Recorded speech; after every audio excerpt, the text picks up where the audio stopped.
안녕하세요. 저는 퍼스트 K K-팝 아이돌이라는 타이틀을 갖고 있는 아티스트 홀랜드입니다.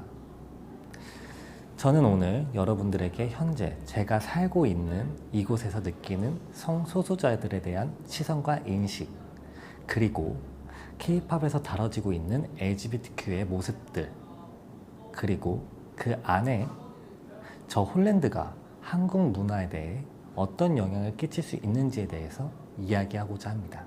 첫 번째로, 알다시피 한국 사회는 성소수자에 대한 개방적인 인식을 가지고 있는 나라는 아닙니다. 오랫동안 이어온 전통적인 인식과 종교적인 이유이기도 하지만 지금 현재도 제가 살고 있는 이 사회에서는 적지 않은 부정적인 시선이 존재하며, 또한 그로 인한 많은 차별과 아픔이 존재하고 있습니다. 이러한 환경 안에서 저를 비롯한 많은 성소수자들은 때론 희화화되거나 때론 혐오적인 발언과 같은 폭력의 대상이 되기도 합니다. 어디선가에서는 특정 종교적인 이유에서 동성애에 대한 반대 시위 또한 이뤄지기도 합니다. 안타깝게도 대한민국에서 성소수자에 대한 교육은 전혀 이루어지지 않고 있습니다. 초중고등 교육과 과정에서 성소수자에 대한 관련된 내용은 전혀 언급되고 있지 않기 때문에 그 내용을 거의 찾아볼 수 없는데, 이 때문에 자연스레 성소수자는 성인이 된 후 미디어에서만 단편적으로 접할 수밖에 없게 됩니다. 미디어에서의 성소수자의 모습은 대부분 우습게 묘사되고 어두운 인생을 살며 혐오스러운 이미지로 주로 묘사가 된다는 것, 심지어는 제대로 된 정보를 접하지 못한 채 성소수자가 실존하는지에 대해서도 모르는 사람 또한 많습니다. 또 중요한 문제 중 하나가 성소수자에게 가해지는 무차별적인 폭력이라고 생각하는데, 실제 대한민국의 학교폭력 사례 중에서 커밍아웃이나 아우팅이 원인이 된 경우가 적지 않으며 그 폭력의 정도 역시 대체로 심각하다고 생각됩니다. 많은 청소년 LGBTQ 친구들이 커밍아웃이나 아우팅으로 인한 무차별적인 폭력을 경험하며 그로 인해 비관이나 심한 경우 자살 시도까지 간 경우도 있습니다. 이것은 국가와 정부가 나서서 아이들을 보호해야 하는 문제라고 저는 생각합니다. 최근 들어 긍정적인 면은 2022년 현재 드라마, 예능, 웹툰 등 여러 대중매체에서 성소수자에 대해 다루는 컨텐츠들이 많아지고, 이로 인해 이전보다는 성소수자에 대한 수용적이고 긍정적인 인식이 늘어나고 있는 추세임은 분명합니다. 두 번째는 K-팝 내에서 다뤄지고 있는 LGBTQ의 모습들입니다. 한국 문화에서 빼놓을 수 없는 가장 대표적인 문화 콘텐츠 중 하나가 바로 K-팝인데, 이 K-팝 문화에서도 LGBTQ 요소를 찾아볼 수 있습니다. K-팝이 세계적으로 소비되기 전부터 팬들은 이른바 팬픽이라는 멤버들 간의 사랑 소재를 담은 소설 컨텐츠들이 유행했으며, 현재도 많은 K-팝 컨텐츠 중 이러한 키워드가 소재임을 찾아볼 수 있습니다. 이러한 성향의 소재와 이로 인한 분명한 소비 니즈가 존재함에도 불구 아이러니하게도 공식적으로 언급하는 경우는 거의 없으며 또한 허락되지도 않습니다. 브로맨스나 BL과 같은 키워드가 사용되기는 하나 동성애와 같은 직접적인 언급은 거의 금기시되는 것처럼 말이죠.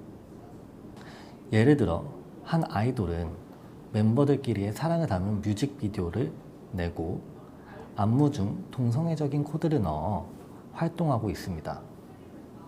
하지만 아이러니하게도 K-팝 아이돌이 커밍아웃하는 것은 금기시되어 있고, 다만 요즘 긍정적인 것은 K-팝이 글로벌화되고 확장되면서 다양한 국가와 피부색, 성별에 대한 인식이 열리고 있음을 느낍니다. 많은 K-팝 아티스트들이 해외 투어를 돌 때 레인보우 플래그를 들며 심심치 않게 다름을 이해하고 간접적으로 옹호하는 등의 발전은 분명히 있습니다. 이쯤에서 제 이야기를 해볼까 하는데, 저는 학창시절 미술과 사진을 전공하며 대학을 진학하였고, 대학을 다니던 도중 2018년 1월 홀랜드라는 이름으로 데뷔를 하게 되었습니다. 제 데뷔곡 네버랜드 뮤직비디오에서 동성간 키스신을 넣으며 유튜브 등에서 크게 화제가 되었고, 이로 인해 퍼스트 게이 K-팝 아이돌이라는 타이틀을 얻게 되었습니다. 당시 빌보드를 비롯한 많은 외신에서도 저를 주목했으며 SNS란 뉴 미디어 채널을 통해 수많은 관심을 받았죠. 저에게는 정말 기적 같은 일이었습니다. 학창시절 커밍아웃을 한 후 학교 폭력에 시달리며 극한 상황까지 내몰리던 당시 제게 힘이 되어준 팝 가수들의 노래, 그리고 팝 문화의 전반적인 분위기가 제게는 위로와 응원의 메시지였고 저의 목숨을 구했죠. 그들은 항상 LGBTQ 인권에 대해서 이야기를 하였고 희망과 사랑을 전했으며, 이를 본 저 또한 그런 사람이 되고 싶다고 생각했습니다. 이러다가 저는 성인이 되어 대학을 진학 후 이 뜻을 함께하고자 하는 회사를 찾았으나 바로 찾지는 못하고 결국 혼자 음악과 마케팅 그리고 K-팝 엔터테인먼트에 관련된 전반적인 A&R을 독학하게 되었고, 이후 앨범과 뮤직비디오를 제작 후 유통, 마케팅까지 전부 혼자 진행하게 되었습니다. 오래된 기억은 아니지만 지금 생각해보면 그래서 더더욱 의미가 있는 데뷔와 활동이 아니었나 싶습니다. 소속사 없이 혼자 제작과 활동을 열심히 하며 팬들과의 관계를 구축해 왔지만 결코 그 과정이 모두 순탄치만은 않았습니다. 데뷔한 지 1년이 된 시점에 코로나 사태가 전 세계를 타격했고, 한국보다 해외에서 니즈가 많았던 저는 한순간에 해야 할 일들을 잃었습니다. 코로나 팬데믹 상황에서 이미 계약되어 있었던 공연 투어 회사와의 계약 파기, 전속 계약을 앞뒀던 회사와의 계약 파기 등 혼자서는 감당할 수 없었던 일들의 연속이었죠. 하지만 정말 팬들의 사랑으로 버텨낼 수 있었고, 현재는 좋은 파트너인 회사를 만나 함께하고 있습니다. 마지막으로 저는 제가 학교폭력 피해자인 만큼 학창시절의 자아 확립과 경험이 중요하다고 생각합니다. 국가, 피부색, 성에 상관없이 아이들은 자라날 때 올바른 교육과 환경에서 충분한 사랑을 받고 자라나야 하며, 저와 같이 소수자 입장의 아이들 역시 혐오와 차별, 편견 없이 한 주체로서 동등한 희망과 존중을 받기를 원합니다.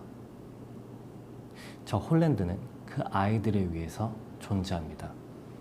세계 공용어인 음악과 제 활동을 통해 끊임없이 제 경험에 대해서 이야기하며 그들에게 희망과 사랑을 전하는 아티스트가 될 것입니다. 이 영상을 보고 계신 모든 분들께 제 뜻이 전달되기를 바랍니다. 감사합니다.